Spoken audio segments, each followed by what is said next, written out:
Matalo fatu lau Samoa Entertainment TV mai pia nei fo itu la isi mai whaafonga.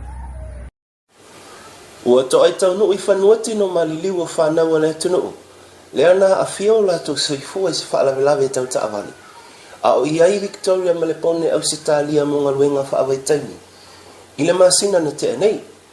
O le uli o le asona nafi na tau nu wai le malai wa alele whaleolo sao na yalo ma whanau. Lea sa tau wha iai luta tau malo ina ia wawe on au mai wana tau tino. A o le ima e ale ne tau sanga. O se wa ainga whaanoa noa ma wha amamoi loto na iai nei a inga wo ma e masani. O na sa lilo i manatu o se au wala lea o le ato e whailo a iai manai whanau. Ai nga langona pea le ma whanawhana o le alofo o le atua. I se sauninga wha apitoa na saunia e sui o e kālesia so o whatasi li whale tapua i o le malai wa alele i whale olo. A wafa mai senga ma fa ma fananga ina i matua ma ainga fa noa noa. O fa nau o mali liu le nei fa ala lave fa fo sei. O le sunga le fai lau tusi a wa o le fono e kalesia so fatasi Samoa le sunga ma unga motu. Na taita ia lea sauninga. O le minista o tupe o le afionga lau timu uia o le se va ai. O ia fo i lea wa ai le polo kalami o ngadwenga fa avaitani. Na sau noa e avea masui o le malo. O le tutalo le tatu malo. E tu mau pia le matu whanau le alofa ma le fili e mua le tua le tatu wainu nuku a kālesi. Tatu whenga e ma le niwa i tau whai kuta. Mātanga mō sifa o seki whanau pia ni. Tatu lotu te. Tatu malanga ma lo tatu whatua tua o tasi le tua. O le tua manu malo. O le tua o le amatanga. Kui e fōi o le tau unga o mea. E oko a e sau tau soi fua a so mana. Ianga le mai le fua. Ta ianga i toi sa minga o whanau. Mai se fua fua ngoma. Mori atu o latu sa i aina mai pe le o lo tari mau mai. I no fua na lango maua. Le whanau i e tele le tu. Ta si mana le malanga le whanau. Soi fua a e manu. Le mai ai o le asa ninga na mamoli atu ai loa tino maliliu o nai whanau i o latu a fio anga ma ainga. Mo le whaawa wina o latu toi sauninga e au fi ai. Alisana ante le amai le fio anga sa fotu sa wai. A pero amo ta pelu lua surfatau sanga me le tono. David ngā solonga o whalewha lua surfitu tau sanga o lona soifua. Wha pele sunga Tarik Peleti mai lufi lufi lua surfatau sanga o lona soifua. E moli atu ai ma wha mai senga ma wha ma whanawhananga i mātua ma ainga. E peale ma whanawhana o le nganga o le atua. Ona o nei taimi whangatā. Tala toi Tuli-Samoa le maliu lilo le lia onga o le Universitatea o Samoa. Tu au ma le tino. Ma le suenga whaanga solo iai i le mai iso nei. Le amon mawina mai ai le abe leo leo le taamale le Land Cruiser. A le fionga le minsta whaato anga la auli a le mali atoa le watea pola tai vau 4C Schmidt.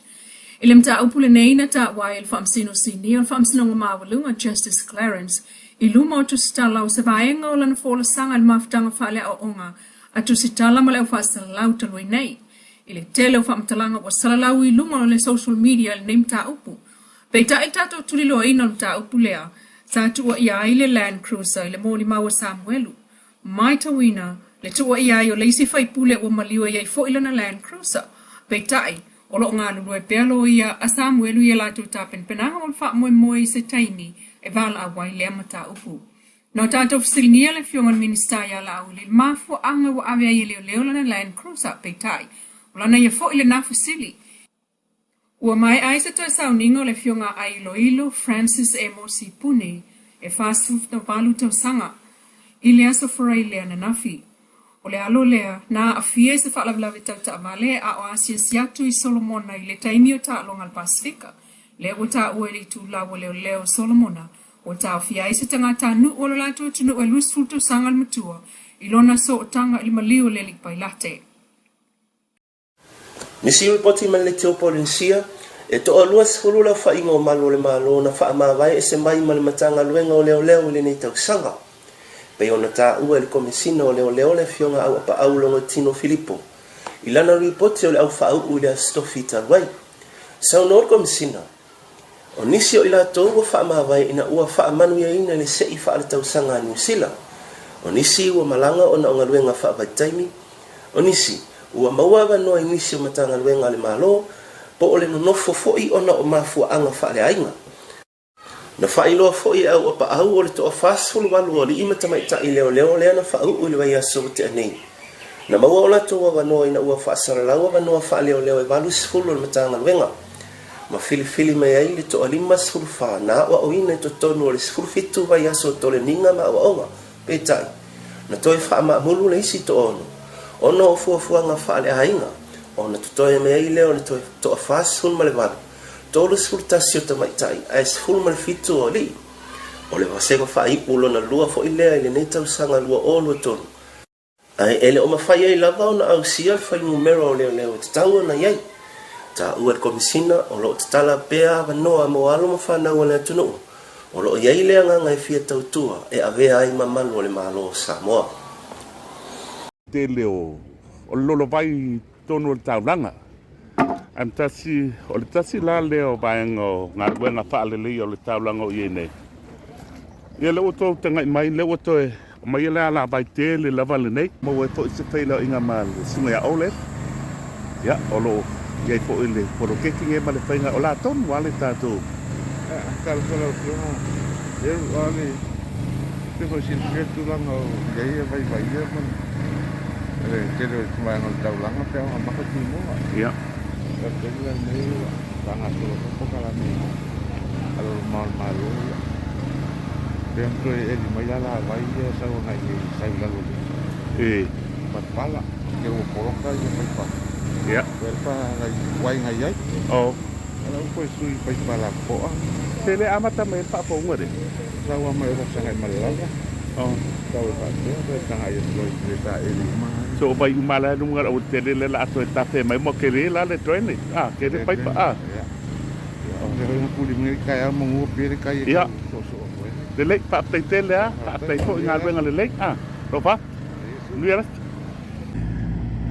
O i le sau ngai il tanto bike, sau le bike po le sau mai o le tele.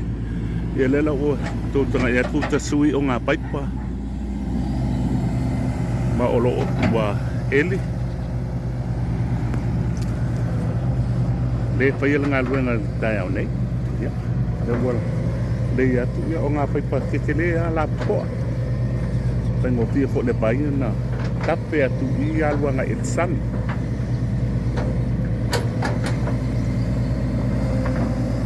Misi o ngā ruenga pa tino le malo. Ia. Mai se po tātou atunu i samone. Mo le pa le lea ia ma le tampawhaila tongu whitia le hulanga o le lolo vai. Manea ia, ne ngā ruenga whaalea. Ia wale mele ka kou ao na timu ia kua lolo vai pa solo ato. Ia, lai, ia ngala.